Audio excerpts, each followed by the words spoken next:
Good morning student, my name is Ramandeep Kaur. ये lecture है आपका कंपनी लॉ का। आज हम अपने इस लेक्चर में जो आपका नेक्स्ट टॉपिक है वो है क्लासिफिकेशन ऑफ कंपनीज, वो करेंगे, राइट। तो classification on the basis of formation of a company, ठीक है। फॉर्मेशन ऑफ कंपनी के बेसिस पर हमारे पास 3 टाइप हैं, स्टैट्यूटरी कंपनी, रजिस्टर्ड कंपनी और चार्टर्ड कंपनी, ठीक है। फिर on the basis of liability of members उसमें आ जाएगी companies limited by shares, company limited by guarantee and unlimited company, right. On the basis of membership pattern और size के basis पर private limited company है और पब्लिक लिमिटेड कंपनी है, right. Next on the basis of control of management के control के basis पर क्या है, होल्डिंग कंपनी, सब्सिडरी कंपनी और government company, right. Next is on the basis of place of registration foreign company and Indian company, ठीक है। तो हम इनको सारों को वन बाय वन करेंगे, ठीक है। On the basis of formation of company, ठीक है। फॉर्मेशन ऑफ कंपनी के बेसिस पर हमारे पास थी 3 टाइप।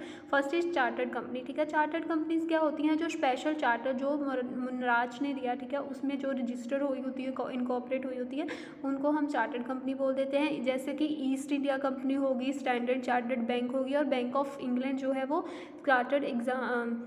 चार्टर्ड कंपनीज़ की एग्जांपल हैं जो इंग्लैंड में इनकॉर्पोरेटेड हुई।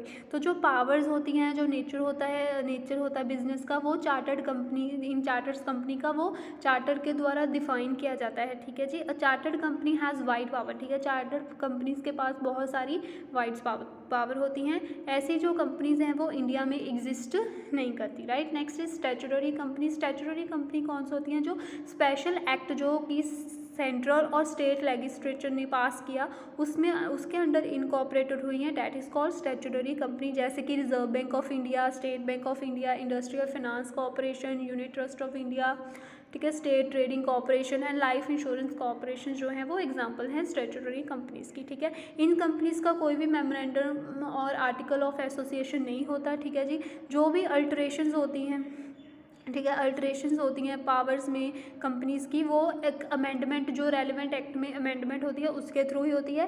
तो ये जो एक्ट होता है, they drive there powers from the act constituting them, ठीक है। तो ये इसमें जो भी पावर्स होती हैं जिस एक्ट के द्वारा वो कॉन्स्टिट्यूट हुई हैं वही ड्राइव करता है इनकी पावर्स को, राइट। नेक्स्ट ये जो कंपनीज़ होती हैं स्टैट्यूटरी कंपनी, ये सोशल नीड्स को फॉर्म करने के लिए, ठीक है, सोशल नीड्स जो है उनको मीट करने के लिए फॉर्म की जाती हैं। इनका मेन कोई पर्पस अर्निंग प्रॉफिट नहीं होता, राइट। थर्ड लास्ट है इसमें जो हमारा on the basis of formation के बेसिस पर जो थर्ड पॉइंट है वो है रजिस्टर्ड और incorporated companies. These are formed under companies act 2013 और under the companies act passed earlier to this act, ठीक है। ये जो कंपनीज 2000 कंपनीज एक्ट 2013 और जो पहले का लॉ था, एक्ट था, उसके अंडर जो रजिस्टर्ड हुई हैं उनको हम बोल रहे हैं रजिस्टर्ड और incorporated companies. Such company come into existence only when they are registered, ठीक है। वही तब कंपनी जो है तभी एग्जिस्टेंस में आती है जब वो अपने आप को इस एक्ट के अंदर रजिस्टर्ड करवा लेती हैं, ठीक है। ये कंपनीज कौन कौन सी हैं, company limited by shares, company limited by guarantee और अनलिमिटेड कंपनी, राइट। नेक्स्ट हमारा जो सेकंड क्लासिफिकेशन है वो है on the basis of liability of members, ठीक है। मेंबर की लायबिलिटीज़ पर डिपेंड करती है, ठीक है। Company limited by share, these type of company have a share capital and the liability of each member of the company limited by the memorandum to the extent of face value of share subscribed to by him, ठीक है। ये इसमें क्या गया है कि इसमें liability जो एक शेयर होल्डर है उसकी लायबिलिटी जो शेयर की फेस वैल्यू है जो उसको सब्सक्राइब्ड हुई है वही तक जो है वो लिमिटेड है, ठीक है।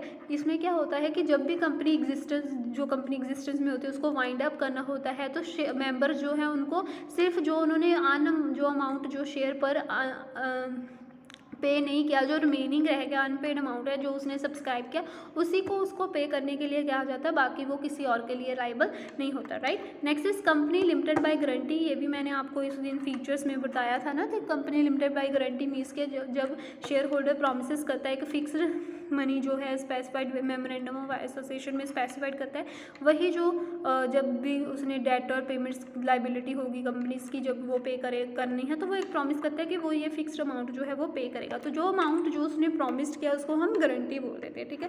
इसको क्या है कि कंपनी लिमिटेड बाय गारंटी, उससे ज़्यादा वो नहीं देगा, जितनी उसने गारंटी दी उतना ही देगा, right. Next is unlimited company. Section 2 subsection 92 of companies act 2000 13 gives option to the promoter to form a company with limited liability. ठीक है, ये जो सेक्शन है ये प्रमोटर को ऑप्शन दे देता है कि वो अनलिमिटेड लाइबिलिटी की कंपनी जो है फॉर्म कर सकते हैं। इसमें क्या होता है कि company not having any limit, इसमें अपने जो लाइबिलिटी जो होती है मेंबर्स की उस पर कोई भी लिमिट नहीं होती। उसमें क्या है कि अगर कंपनी के जो क्या होते हैं, जो शेयर होल्डर होते हैं कंपनी के, उनकी लाइबिलिटी जब ऑर्गेनाइजेशन के या कंपनी के जो डेट और लाइबिलिटीज़ पे करनी है, तो कई बार उनकी जो पर्सनल वेल्थ है उसको भी यूज़ किया जाता है कंपनीज़ की लाइबिलिटीज़ को पे करने के लिए, right. Next is on the basis of membership pattern और साइज। और साइज़ के बेसिस पर क्या है, प्राइवेट कंपनी।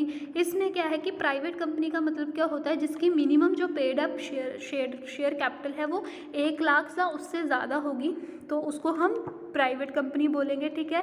और इसमें प्राइवेट कंपनी में क्या है कि जो शेयर होल्डर्स हैं, जो मेंबर्स हैं, वो अपना ट्रांसफ़र नहीं कर सकते शेयर, और उसमें जो लिमिटेड नंबर, जो मैक्सिमम नंबर हैं वो 200 है, उसमें कोई और नहीं हो सकता ज़्यादा।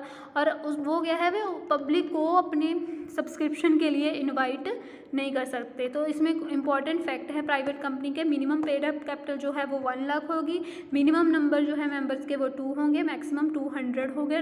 वो अपने शेयर जो है ट्रांसफ़र नहीं कर सकते, और वो पब्लिक को अपने शेयर सब्सक्राइब करने के लिए इनवाइट नहीं कर सकते, right. Next is public company. Public company क्या होती है, it is not a private company, और जिसकी पेड अप कैपिटल जो है वो 5 लाख रुपीज़ या उससे ज़्यादा होगी, वो कंपनी जो है वो क्या होगी, प्राइवेट कंपनी। और जो प्राइवेट कंपनी है वो पब्लिक कंपनी की सब्सिडरी बन सकती है, right. X for example, x जो है वो प्राइवेट कंपनी है, वो सब्सिडरी बन सकती है वाई की, which is a public company. Now x जो है उसको भी हम क्या मान लेंगे, आल्सो भी रिगार्डेड एज पब्लिक कंपनी, ठीक है, अगर उसकी सब्सिडरी कंपनी बन जाती है, राइट। तो जो प्राइवेट कंपनी है वो 2 तरह की होती है, 1% कंपनी और स्मॉल कंपनी, ठीक है। 1% कंपनी क्या होती है, the companies act 2013 introduce the concept of 1% company, ठीक है। इसमें क्या होता है कि ओपीसी क्या अलाउ करता है, दोनों फॉर्म्स, बिजनेस ऑर्गेनाइजेशन की फॉर्म जो उनके बेनिफिट्स प्रोवाइड करता है, प्रोप्राइटरशिप के भी और कंपनी के भी। इसमें क्या होता है कि a company which has only 1% as a member, ठीक है। इसमें ओपीसी में क्या है कि जिस कंपनी का सिर्फ एक ही मेंबर है, that is called 1% company, right. तो सम इम्पॉर्टेंट फैक्ट्स जो हैं 1% कंपनी के, वो क्या है, ओनली 1% होता है मेंबर का, the person must be a natural person होना चाहिए, ठीक है, जो रेजिडेंट हो इंडिया का, और 1% कैन फॉर्म ओनली 1 ओपीसी, 1% सिर्फ एक ही कंपनी वो फॉर्म कर सकता है, and must have a nominee, उसका एक नॉमिनो हो, ठीक है, जो अगर उस पर्सन की डेथ हो जाती है या इंसॉल्वेंट हो जाता है तो उस मेंबर हो ना, जो मेंबर बन सके उसकी ऑर्गेनाइजेशन का। A minor can not become a member और द नॉमिनी, ठीक है, जो माइनर, जो मीन्स के 18 से नीचे है, वो कंपनी का मेंबर नहीं बन सकता, right. Next is small company. Small company has been introduced by the companies act 2013 as per section 2 subsection 85 of the act. Small company is a company other than a public company, ठीक है। Small company क्या है, other than public company, जिसमें कि paid up share capital जो है वो 5 लाख से ज़्यादा नहीं होनी चाहिए, ठीक है जी, डज नॉट एक्सीड और such higher amount as may be prescribe, ठीक है जी। और टर्नओवर जो है उनकी 2 करोड़ से ज़्यादा नहीं होनी चाहिए, राइट। तो सम इम्पॉर्टेंट फैक्ट्स जो स्मॉल कंपनी के हैं, एक ये क्या होती है, एक प्राइवेट कंपनी होती है और उसकी पेड अप कैपिटल जो है 50 लाख से ज़्यादा नहीं होनी चाहिए, और टर्नओवर जो है वो 2 करोड़ से ज़्यादा नहीं होनी चाहिए। OPC is a type of a small company, ठीक है जी, जो ओपीसी है वो स्मॉल कंपनी की टाइप है, और it enjoy certain privileges, right.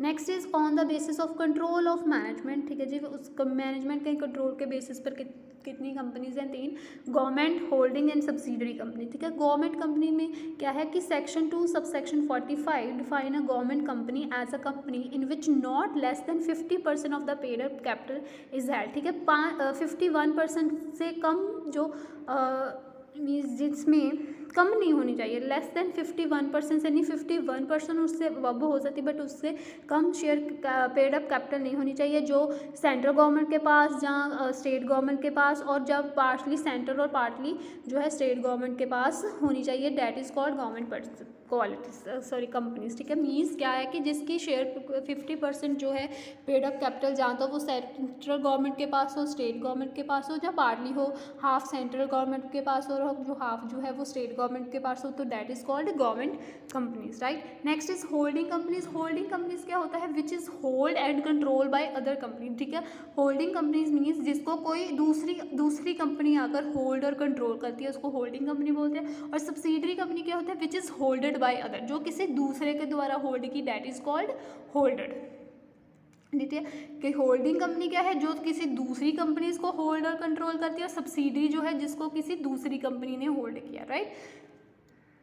Next is on the basis of place of registration, ठीक है। कि रजिस्ट्रेशन की प्लेस क्या है, उसमें दो पार्ट्स आ जाते हैं, फॉरेन कंपनी और Indian company. Foreign company as per section 2 sub section 42, foreign company का मीनिंग होता है कि कंपनी और body incorporated outside India, India के बाहर जो कंपनी रजिस्टर्ड हुई है उसको हम बोल देते हैं फॉरेन कंपनी, और और उसमें क्या है कि उसकी जो प्लेस ऑफ बिजनेस है वो इंडिया में होगी, राइट। और जो भी बिजनेस एक्टिविटी है वो इंडिया में होगी, ठीक है। प्लेस ऑफ बिजनेस और एक्टिविटीज़ जो भी कंडक्ट करानी है वो इंडिया में होगी, that is called foreign company. Next is Indian company.